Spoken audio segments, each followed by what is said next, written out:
Now then, and welcome back to another episode of Saturday Sports Spectacular. Some more Football Manager 17 playing my Wolves playthrough. Now, the month of March isn't the most exciting month. It's not the most exciting month, the month of March. In reality, we've just had it wasn't that exciting. End of the financial year in England. Yep, things like that. Interesting stuff. In football, though, we've had not many interesting games. Reading, I've played Reading match. It was not very interesting. About to play Ipswich. Hopefully that's going to be the most interesting. Or at least the second most interesting. Then we've got Rotherham. Doesn't sound very interesting. Brentford. Doesn't sound very interesting. Fulham. Now that sounds interesting as well. So Ipswich and Fulham, I think I'm going to be doing in today's episode. Also on the cards, there are youth candidates coming in from, well, you know, Wolves under-18s playing against youth candidates, which I'm going to have a look at to see if there's anything special coming out of the local youth system, the youth academies, to see if we've got any stars of the future being regened, as it were. And that will probably do us for today's episode. It'll be the end of the month. We'll have a week off before the next month kicks in. And then we've basically got the rest of March is a little bit of Nottingham Forest. Nottingham Forest coming up. And then, well, again, Derby seems to be like the only challenge. I mean, they're all going to be a challenge. They're all going to be matches that I can't afford to lose, being so close to the title and all. But as it stands, Ipswich and Fulham are my next two major matches against teams that are performing well, and Derby's my final match against teams that are performing well. All the other teams, I'm kind of on the positive side that we're going to win. And so the Sky Bet Championship is currently looking like Newcastle will come in first, we're coming second. It's been like that for quite a long time during the season now. Huddersfield, Derby, Fulham, Norwich, all trying to catch up. Ipswich in there as well. Aston Villa in there as well. QPR in there as well. They're all playing for the playoffs. But we are 11 points clear and a game in hand of third place. So while we might not be able to catch Newcastle, we're still going to get the automatic qualification to get promoted with Newcastle. We should, if we just carry on a nice bit of momentum and win a couple of games and draw the rest, we can still be far and above all of the others in the playoffs and qualify for definite within the next few matches. And the next few matches don't seem to be like them much at all. So, fingers crossed, touch wood, don't count your chickens till they hatch the eggs. We should be going through quite easily. I just wanted to have a look at some of these stats as well. Look at the goals from Gale. 24 goals. Also then, Martin from Fulham, 15 goals. 15 goals, man. 15 goals. Now, we are up against Ipswich and Fulham. Fulham are in there, the top goal scorer. One of the top goal scorers. 15 goals isn't a great amount, but top goal scorer nonetheless.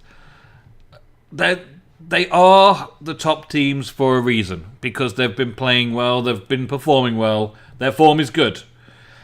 Let's see how we get on against Ipswich and Fulham in today's episode.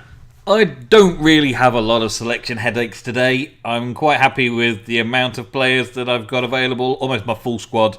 My reserve goalkeeper is injured currently, and the defender that I haven't played for ages is available as well. I've got plenty of players. I think I'm going to bring Poyet on instead of McKay, just in case I want to keep the defensive formation. We're playing Grey Wolf, our most familiar tactic, the tactic that the players enjoy playing the most.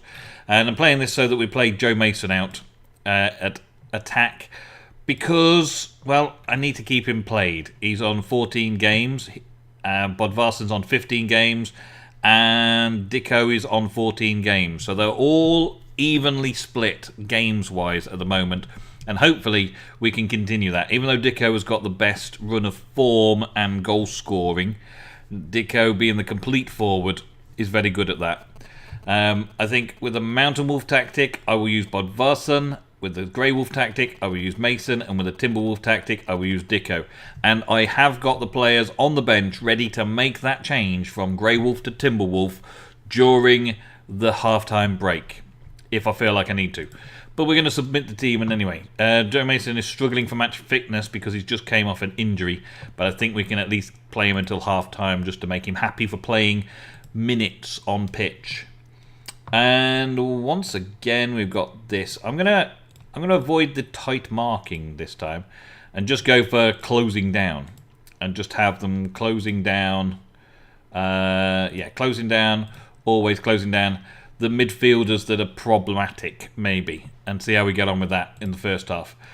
Everybody loves it. Everybody be very passionate about winning this match without any problems today. Ipswich, let's go smash them. We'll start the first half with controlled mentality. Nice little counter-attacking strategy. We'll keep it simple, passing the ball, building up our possession, infuriating them as much as possible. And then what has already happened? Dominic has picked up an injury, a knock.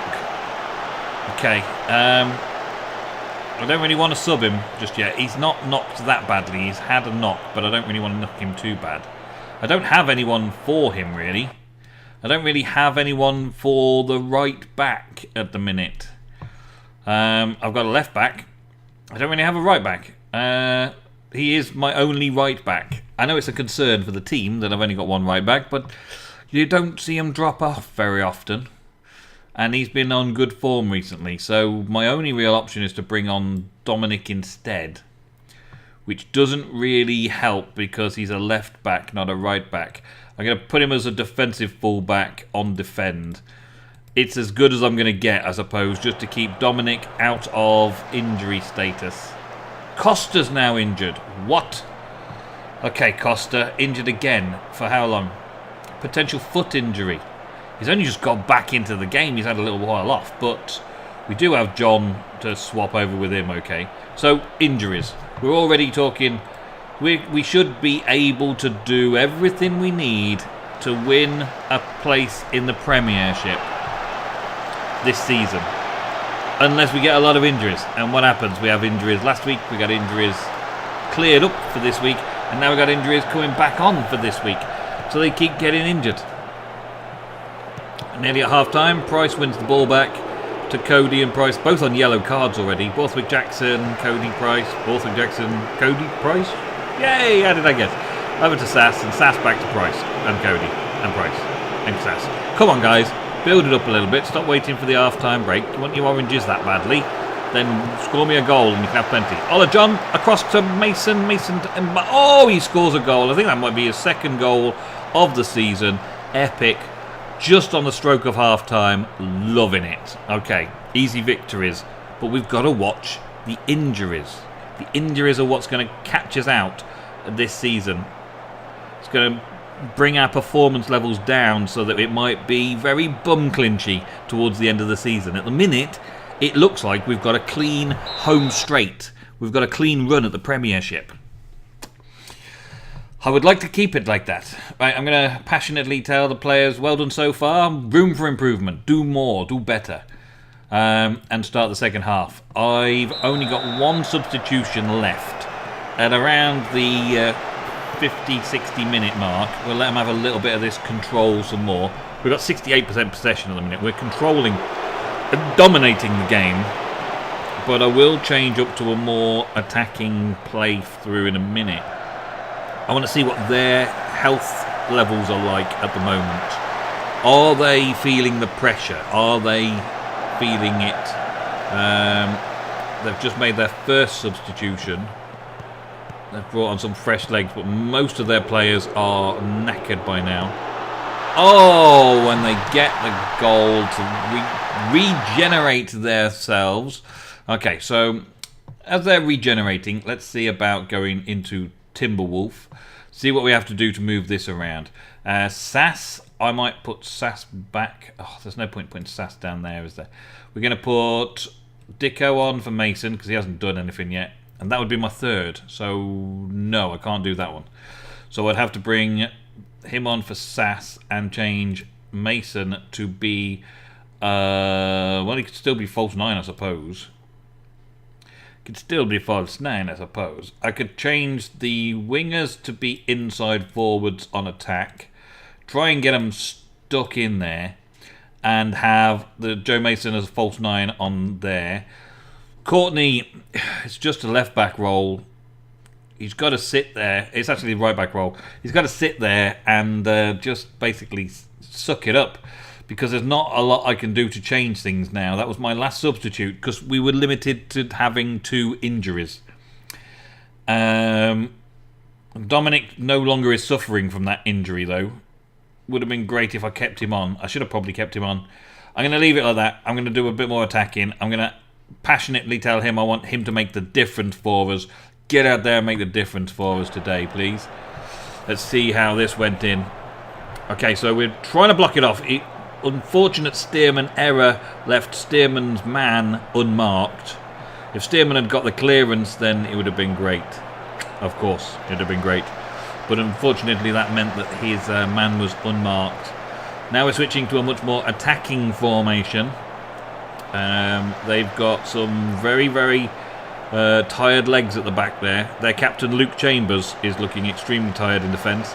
And the other 2 defenders are looking very tired. There's only really Adam Webster who's holding up at the back. So with an extended moment of attacking, we might actually get somewhere. Courtney got a foul off there. We got a free kick to them, and they nearly get another one in, but we clear it off good. And Pittman was offside at the end of that. That's good. Okay. So we now have no more subs. There's a few more minutes added, and they're on the attack. If it's a blowout now, then that is a draw, and a full-time draw at Ipswich is not a bad result. Considering we had the injuries, that's not a bad result. I think it could have been a lot worse. We could have lost. That would have been a lot worse. At least we got a draw. I'm going to say that wasn't good enough. We should have been winning that to fire them up for the next match. But in secret, I am actually pleased that they did okay. I mean, we're still 1 game behind Huddersfield and 11 points ahead of them. So we're still well on our way for that easy victory for the league. And hopefully we can cover that over the next couple of episodes and see what we're going to do. Costa injured, out for 2 months. My days. That's a long time. He's out again. My squad was strong. Whilst I had bad news, it's an opportunity for someone else to step up. Yes, in a way. He's on loan as well, so it's not like... Oh, man.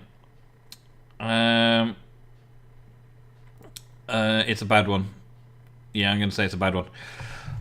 It's going to be very, very difficult at the minute. It's going to be difficult for us to worry about somebody who's only on loan with us, even though it would be great to be on our team forever. Right, what sort of impact did he have on half-time? Of course, it made us certainly a lot easier for my half-time talks. He weren't able to win today, but the consolidation, in fact, that Newcastle also failed to collect a win today. Aha, that's good. I didn't actually notice that Newcastle didn't get a win today either. I wasn't really looking. Still, points to be won or lost. It is significant. Obviously, you don't like seeing... I liked his goal effort. It was a sensational one. All right. So Newcastle also drew today, meaning that the difference between us two is still negligible. Good, good. All right. Let's move on to the next match in today's episode. In the build-up to our match with Fulham today, Newcastle versus Fulham in the Championship just before. Now, both Fulham have been knocked out by Spurs in the FA Cup, and Newcastle got knocked out by Arsenal in the FA Cup. So they've had a couple of good Premiership beatdowns just recently, and now they're up against each other. Newcastle in first place, Fulham in fourth place. I think it's fourth place. Fifth place at the minute, right? On 58 points, so nowhere near the title race. But this has put a lot of pressure on Newcastle to play well, because we have now played our 37 games. They're playing their next game. If they do not win, if Fulham score a victory, Fulham get to beat their opponents and settle their place in the playoffs, and we are only then 2 points behind Newcastle for the win. So I thought I would bring it in just to show you the result of this match, as it's quite pivotal. Pivotal. It's a pivotal 1-1 victory for us. It's a 1-1 victory for us. I like. So that sets the table up that Newcastle are now only 3 points ahead of us in the league. And Fulham are just sort of hanging around there after that match. We've currently had 2 wins back-to-back in the build-up to the Fulham game, which is our next Saturday match. We're currently on Wednesday, so they've played a midweek match against Newcastle. We're playing them on the weekend after they've just committed their best players to the match. We win Rotherham 2-0, and Brentford was a 3-2. It was a very difficult game to play, that Brentford game, but we came out 3-2 in the end. Not bad at all. And next up, we're going to be playing Fulham, and hopefully going ahead of Newcastle for the first time in the season. So, with the season how it is right now, we've got the opportunity to go ahead of Newcastle at the top of the table. So long as we don't lose any matches, as long as we keep gaining the same amount of points as Newcastle, we will stay in the same position, stay level with them. But if they start losing some matches, which is doubtful, then they're going to guarantee their top slot. Now, I don't think there's anybody who can catch us. Fulham included can't catch us. They can't score enough points before the end of the season to catch us. So we are pretty much qualified already. So I'm not worried about this game. But I'm worried enough just to play the Mountain Wolf tactic against them, the very defensive tactic. And I plan on switching it up in the following second half to attack. Currently I've got Richard Stearman is ineligible for playing this game because he's on loan from Fulham, so he can't play in the Fulham match, which means that I don't have a defender on the reserves, on the bench. I don't have a defender on the bench. I have no defenders on the bench. I have no defenders available to me. All of my defence are on the pitch, right? The defensive midfielders can always drop back into defence, I suppose. That's the best plan that I can come up with, really. So I've got all of my defenders on the pitch at the start of the game, and at half-time I may see about changing to a more attacking formation and taking the defenders off. And seeing how we get on. Oh, wait. Both teams come to this one in good form. How do you rate your chances of kick-off? I enjoy these matches. The players don't need any extra motivation. They demand a high standard of football. I think we've got this to win. Yes, we have. Okay, Michael has set up the tactical knowledge of everybody. It looks good to me. It's fine. And I'm just going to give them the standard. Get out there and win. We can potentially secure a playoff place at worst with a win here. So I'm expecting nothing less. Come on. We can win this with our counter-attacking strategy. We can get there. Let's just make sure we defend solid and counter-attack quickly.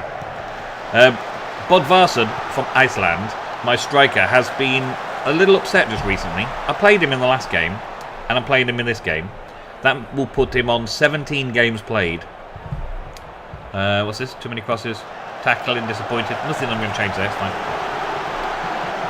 Putting him on 17... Ooh, that was close. 17 matches played, 17 starts, right? My other two strikers, Dicko and Mason, they've only had 15 starts each. So Bodvarsson has had 17 starts as of today. But as previously, out of my three strikers, he had the most starting lineup places, and he was still moaning. He's still been moaning about me not keeping my promise. Can you give him more first-team football? I have shared equally the first-team football amongst my strikers for the different occasions we've been at, and they've all been doing very well, so I still can't pick them out. But Bodvarsson's poor morale is going to change my mind at half-time here. We've been slogging it out in defence. We don't really seem to have been going anywhere in defence just lately, Derek. So, with the defending side of things. So I'm going to passively tell him out, I'm happy with the performance, keep it up. Right? Gives them a good reaction to it all. But, Bodvarsson, I'm taking you off. I'm going to swap you around now. I am going to tactics, overview. Let's change this up a little bit. So, we're going to switch to the Timberwolf tactic, and we're going to go all-out attack for a change, right? Just for a bit. So we need to take off these 3 midfielders and change them up for attacking midfielders. Do my defenders look like they're doing good? Yes, and yes. Maybe if Poyet stayed on the left. No, we'll just change them straight wholeheartedly. So Cody coming on for Poyet. They're just going to dominate the midfield now. We're going to dominate the midfield with Cody and Price dominating in their roles. Generally, ball playing and ball winning. Yep, they're perfect for the job roles. Price loves getting that ball up ahead. And we're going to bring Adele on instead of Prince in the centre there. So I'm bringing on a lot of pace and a lot of passing potential, and we're going to come out of the gate in the second half determined. Bodvarsson, I am now going to change you into a defensive forward on support. So you're going to be supporting some of the other players in scoring their goals. That is his favourite position, that is his favourite role, and that is how we're going to play it. So, let's see how they get on in the second half with the 3 changes I've made. And let's hope I don't get any substitution required towards the end there, because I don't want to have to go down to 10 men. See if we can make it a little bit more attacking now. Attacking, I would like to have been straight out at them. Our possession stats for this match are terrible. They have been out-possessing us, controlling us and everything for the whole match.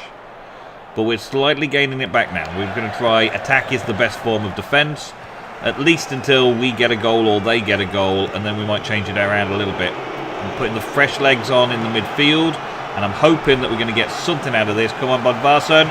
Can we get a goal in from here? Come on, Cody. Oh, so close. At least they're trying a bit more now. We get a goal. We get a corner. Can we get a goal from the corner? Not quite. Are they going to get a quick counter-attack? They are going to try. They've made 2 out of their 3 substitutes. We've made all 3. Our possession stats are still 60-40, which is bad for us. Dominic just got a yellow card. Could be worse. Can't really lose a player. But if 0-0, what are we going to get? Newcastle have scored 4 against Birmingham. Birmingham have only scored 2. So now we've got to win this in order to equal what Newcastle is playing today. Can we get a decent cross in from somebody, please? Sigurdsson is causing problems at the back there. Courtney, Cody to John. Out to Borthwick Jackson, into John, back out to Jackson. Can he cross it into Bodvarsson, who heads it home? Nice! That is it. That is the 3 points we needed, folks. That is the 3 points we needed. I had every confidence I didn't need to do any tinkering with the team. Bodvarsson just tapping it in at the near post. Lovely. Defenders got in the way of the goalkeeper, tracking him back. Awesome. Okay. The defence are being run ragged, so they might get one back if we're not careful now. But we've literally got extra time to finish up. And there's no point me changing the attacking to anything else because it won't take effect. I could go to defensive and it's not going to take any effect whatsoever. It's going to have the last 15 seconds of the game where we're playing defensively, and that's not going to do us any good whatsoever. Let's just keep it a ball out. Let's just contain it. There we go. Nice 1-0. A simple take-home victory. We'll take it every day. We'll take it. We'll take it. We'll take it. Borthwick Jackson got man of the match, player of the match, because, well, it'll be that second half. He got the assist for the goal. Nice. Very nice. Passionately. Very nice victory. Well done, boys. That has kept us up there with Newcastle. Just 3 points the difference. And we're pretty much guaranteed to be at least in the playoff spots for promotion this season, which is excellent. But that is all I've got time for in today's episode. Thank you very, very much for watching. I will see you next Saturday for some more Saturday Sports Spectacular Football Manager 17, my Wolves playthrough. Thank you and goodbye.